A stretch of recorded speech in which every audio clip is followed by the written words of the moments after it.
Olá, mais uma vez estamos aqui no nosso canal. Muito obrigado a você que nos acompanha e que compartilha quando um desses vídeos é útil para com um amigo seu, um parente seu. Eu agradeço. Peço que sempre deixe o seu like, peça aos amigos para se inscrever no canal para que a gente tenha mais visibilidade, alcançando assim também mais pessoas com palavra de fé, de amor e de esperança. Sou o pastor Walter Melesco, da Igreja Batista Memorial em Rondonópolis. Hoje vamos falar sobre o Senhor Deus soberano, com o texto bíblico de Salmo 95, hoje dia 21 de junho de 2020, prosseguindo ainda por causa da pandemia, do coronavírus, com nossas lives, com nossas mensagens através do canal do YouTube. Salmo 95 é um convite de louvor, um convite ao louvor. E o verso 6 diz: ó, vinde, adoremos e prostremo-nos, ajoelhemos diante do Senhor que nos criou. O verso 2 diz: apresentemo-nos diante dele com ações de graças e o celebremos com cânticos de louvor. Essa é a nossa proposta, esse nosso desejo, nosso querer, é nos apresentar diante do Senhor. Quando estamos perante o Senhor, quando estaremos perante o Senhor? Quero abordar este esboço aqui com este salmo, o Salmo 95, fundamentado neste salmo. Primeiramente, diante do Senhor Deus soberano, uma adoração ao único que é digno. O salmista está chamando aqui para adorar diante do Senhor. Ele é digno de louvor. E muitas vezes eu olho as pessoas no mundo, e quando elas estão diante de alguém que elas consideram de grande honra, um comandante, um presidente, um governador, alguém de respeito, reverência, ela usa palavras apropriadas, vestes apropriadas, comportamento apropriado. Outras diante de um herói, um cantor, um jogador, um ator. Alguns têm esse ídolo, não é? E aí se comportam, às vezes, aos gritos, às lágrimas, à histeria, né? Isso depende quem é que está diante. Eu quero falar aqui, para nossa meditação, como comportar diante do Senhor que nos criou. Como nos apresentar a Ele. O Tesouros de Davi, comentários de Spurgeon, olha, esse salmo, nós não sabemos a autoria, ele não está no hebraico indicando a autoria, mas Paulo cita como sendo Davi, como ele expressa, ou o autor aos Hebreus. No capítulo também 3, ele fala sobre a inspiração deste salmo e faz uma súplica aos crentes para que ouçam a voz de Deus, ouçam a voz do Espírito Santo, para que possam adorá-lo em verdadeira e digna adoração.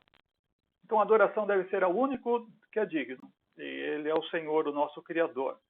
Em segundo lugar, nós devemos ter atenção e cuidado para que tudo que oferecemos ao Senhor seja dirigido a Ele mesmo.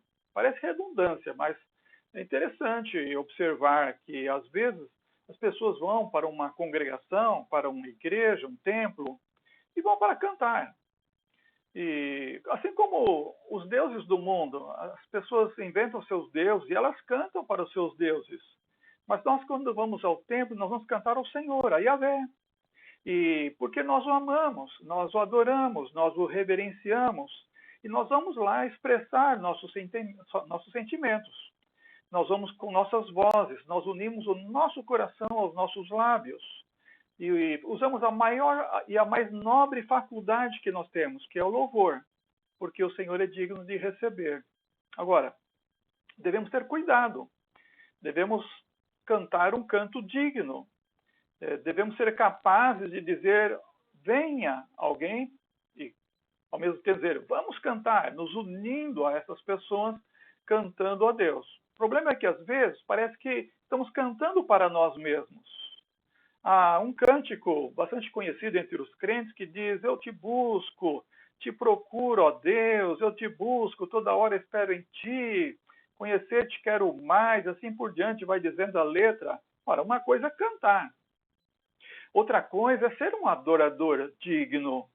É muito triste e temeroso, diz Spurgeon, que muito do canto religioso não é para o Senhor, é apenas para a própria congregação. Mas diante do Senhor Deus soberano, nós devemos estar lá perante o Senhor, adorando a Ele como Ele é digno, mas tendo cuidado para que o que oferecemos é realmente oferecido e dirigido para o Senhor, sem nenhuma amarra, sem nenhum embaraço neste mundo. Muitos estão embaraçados com este mundo. Hebreus capítulo 12, versículo 1 diz: deixemos todo o embaraço e o pecado que tão de perto nos rodeia. Quando as pessoas estão embaraçadas, e então elas não conseguem apresentar a Deus um louvor digno, elas não conseguem adorar ao Senhor, ser um adorador, por causa do embaraço com este mundo. Não conseguem se desconectar, não conseguem se desligar do embaraço neste mundo. A indiferença humana é uma distração. A distração com os cuidados deste mundo impede alguém de adorar o Senhor de uma forma digna. A pessoa passa a se dedicar mais a alguma coisa neste mundo do que seriamente aos louvores e adoração, ao serviço de culto ao Senhor. Muitas vezes os nossos pés, os nossos olhos, todo o nosso ser está mais propenso a alguma coisa deste mundo do que a adoração. Jesus, por exemplo, contando em Lucas capítulo 14 sobre a boda preparada pelo rei e mandando chamar os convidados, e um a um começou a se excusar. Um disse: comprei um campo, importa ir vê-lo.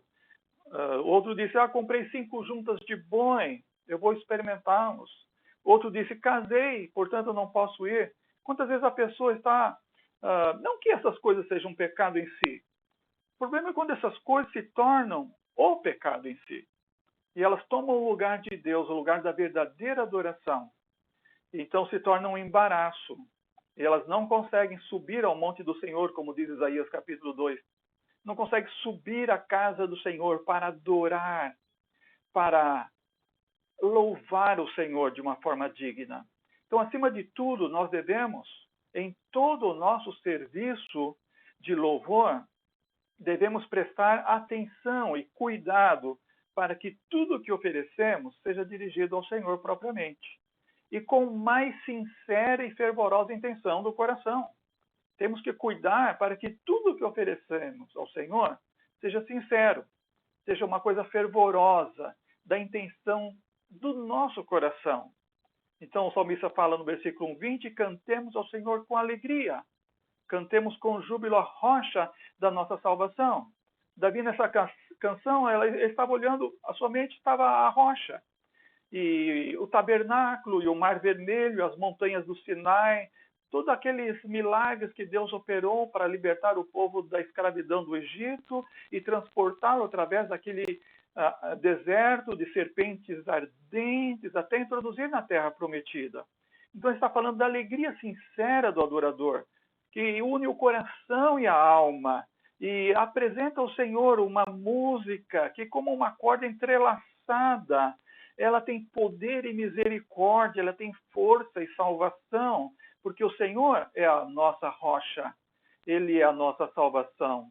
Então, diante do Senhor soberano, devemos oferecer um louvor digno, sincero, fervoroso, com todo o nosso coração.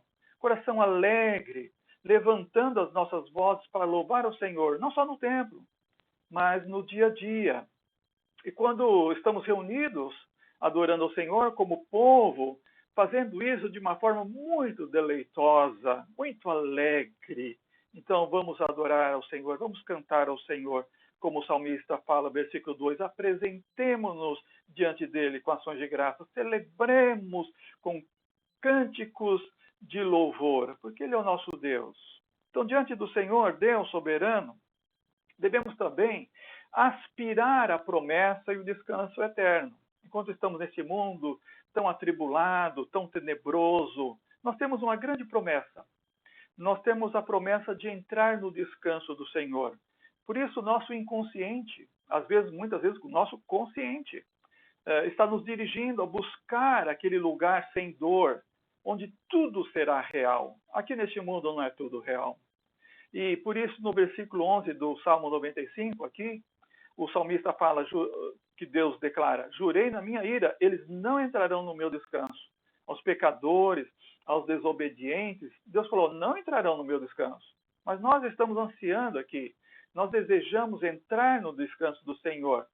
Não com uma alma penada ou vagando que muitos pensam e imaginam ser a vida após a morte. Ou como Jó no capítulo 17 estava falando da sua agonia, da sua aflição, e ele falando da sua esperança. Ah, sim, a minha esperança, quem a poderá ver? E depois, então, mais adiante, ele fala de um revestimento glorioso, espiritual, junto ao Senhor, na presença do Senhor. No capítulo 19 de Jó, ele fala, eu sei que o meu Redentor vive e por fim se levantará sobre a terra. Então, ele está falando dessa aspiração, dessa promessa do descanso eterno. E essa adoração diante do Senhor, Deus soberano, também nos leva a um outro estágio. E um estágio preparatório, um estágio imperativo e necessário, que antes de entrar nesse descanso eterno, todos precisam apelar e alcançar o perdão impagável. Perdão impagável. Quarta-feira, nesta semana, na mensagem, está no nosso último vídeo no YouTube, abordei sobre o reino de Deus, como ele busca, como ele convida o pecador a alcançar o perdão, e aqueles que não se arrependerem serão julgados. E serão julgados pelo Senhor e serão separados, não entrarão no descanso eterno. Enquanto esse dia não chega, todos precisam desesperadamente de perdão. A dívida é impagável. Em Mateus 18:32, Jesus deixa claro que a dívida é impagável. Ninguém pode pagar a sua dívida diante do Senhor. Ele diz, servo malvado, perdoei-te toda aquela dívida porque me suplicaste. Aquele servo foi perdoado de algo que ele não poderia pagar. E o que ele não poderia pagar? Ele devia 10.000 talentos ao rei. Um talento era igual a 6.000 denários. Tem uma ideia? Um denário era o valor de uma jornada de um trabalhador, uma diária. Calcule hoje uma diária. Vezes 6.000. E ele devia 10.000 talentos. Ele não poderia pagar, trabalhasse a vida inteira, fosse vendido tudo que possuísse. Por isso que ele apelou ao Senhor misericórdia e aquele rei o perdoou. Então Deus está falando, olha, perdoei-te toda aquela dívida. Ninguém pode pagar a dívida com o Senhor. Todos nós temos uma dívida com o Senhor que nós não podemos pagar. Um único pecado que nós temos nos leva ao inferno. E é impagável, nós não temos valor neste mundo, não temos o que oferecer neste mundo para o Senhor para pagar esse pecado. Por isso temos que apelar e alcançar o perdão impagável. Como que alcançamos? Nós precisamos de um advogado, só um. E esse advogado vai apelar por misericórdia por mim e por você. O que é que todos necessitamos? Perdão. 1 João capítulo 2 diz, meus filhinhos, eu vos escrevo estas coisas para que não pequeis. Mas se alguém pecar, temos um advogado junto ao Pai, Jesus Cristo justo. Verso 2 diz, ele é a propiciação pelos nossos pecados, e não somente pelos nossos, mas também pelos pecados de todo mundo. Então a primeira parte está falando para o crente já tem a nova vida. E quando ele peca, ele faz algo que desagradou o Senhor, ele está dizendo, olha, temos um advogado, Jesus Cristo justo. Enquanto Jesus não vem, não retorna a este mundo, ele está ao lado de Deus para advogar por mim e por você. Mas depois, quando ele voltar na segunda vinda, ele não virá mais como advogado, ele virá como juiz. E vai separar aqueles que se arrependeram dos seus pecados, daqueles que foram desobedientes, irá fazer o dia do juízo eterno. E, então, o que é que todos necessitam? Perdão. Quem oferece perdão? Deus oferece perdão. Jesus está contando isso nessa parábola. Um tirano não perdoa. Todos os deuses que foram inventados pelos homens são tiranos. Eles não têm misericórdia. Mas o Senhor Yahvé, o Deus Criador, o Deus soberano dos céus e da terra, diante do Senhor Deus soberano, aquele a quem nós servimos, nós temos uma promessa de perdão. Ele é misericordioso.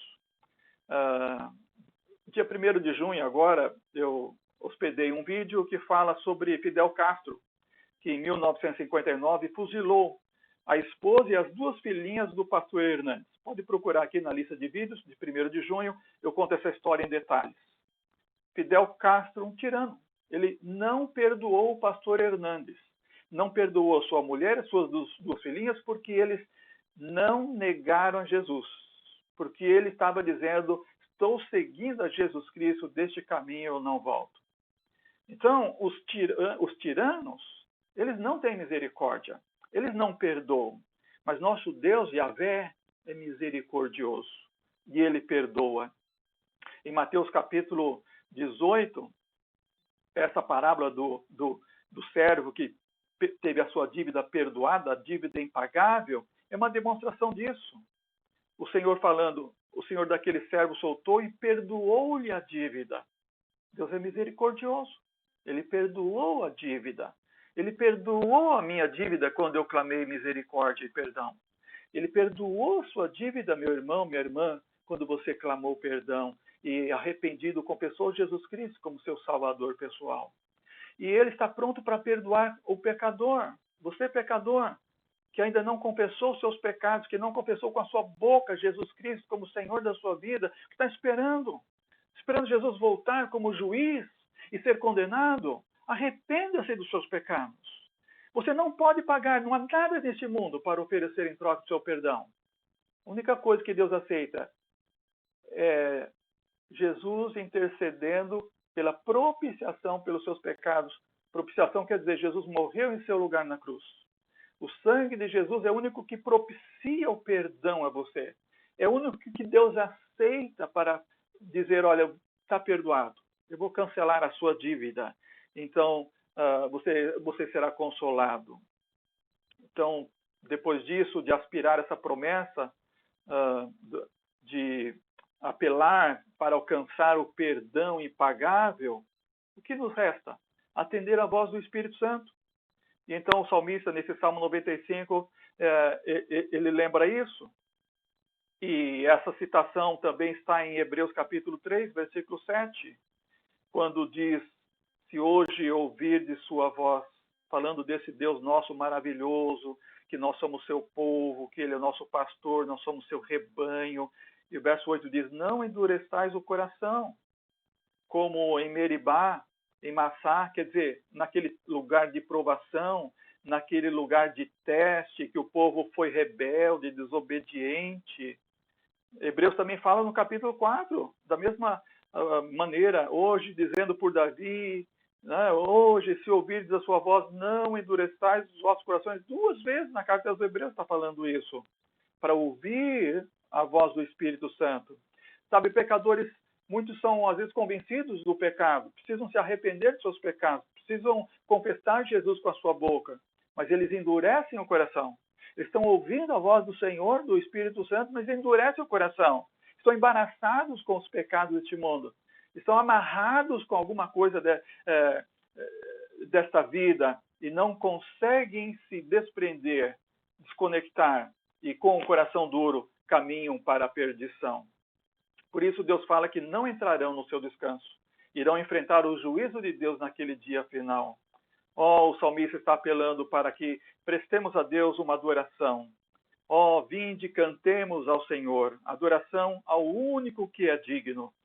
Vinde, adoremos e prostremo-nos, ajoelhemo-nos diante do Senhor que nos criou.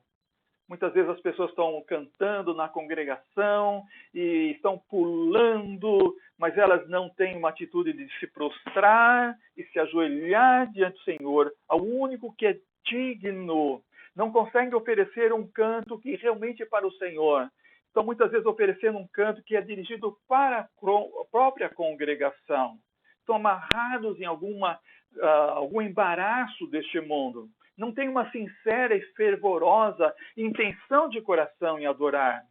Ainda que estão aspirando à promessa da vida eterna, do descanso eterno, elas não apelaram e não alcançaram o perdão do pecado, o perdão da dívida impagável. Estão resistindo à voz do Espírito Santo. Meu apelo a você que me ouve é o que diz aqui o salmista. Se hoje ouvirdes a sua voz, não endureçais o coração. Adore ao Senhor de um modo digno. Dirija ao Senhor com atenção e cuidado, uma adoração que é fervorosa, que é sincera, e continue aspirando à promessa da vida eterna. E toda vez que pecar, você que é crente, alcance o perdão. Lembre-se, Jesus é advogado, ele é propiciação pelos nossos pecados. E sempre atenda à voz do Espírito Santo. Você, meu ouvinte, nessa hora, que não tem essa experiência de conversão e de salvação em Cristo Jesus, apele agora. Busque o perdão da dívida que você nunca poderá pagar, clamando misericórdia ao Senhor. Senhor, tem misericórdia de mim, pecador. Faça isso com sinceridade no coração. Peça em nome de Jesus. Ele vai perdoar os seus pecados. Você vai ouvir a voz do Espírito Santo. Você vai passar a viver uma vida de comunhão íntima, de adoração àquele que é único e que é digno de nosso culto e de nosso louvor e toda a adoração. Que Deus nos abençoe e nos guarde para que sejamos fiéis até a morte. Amém.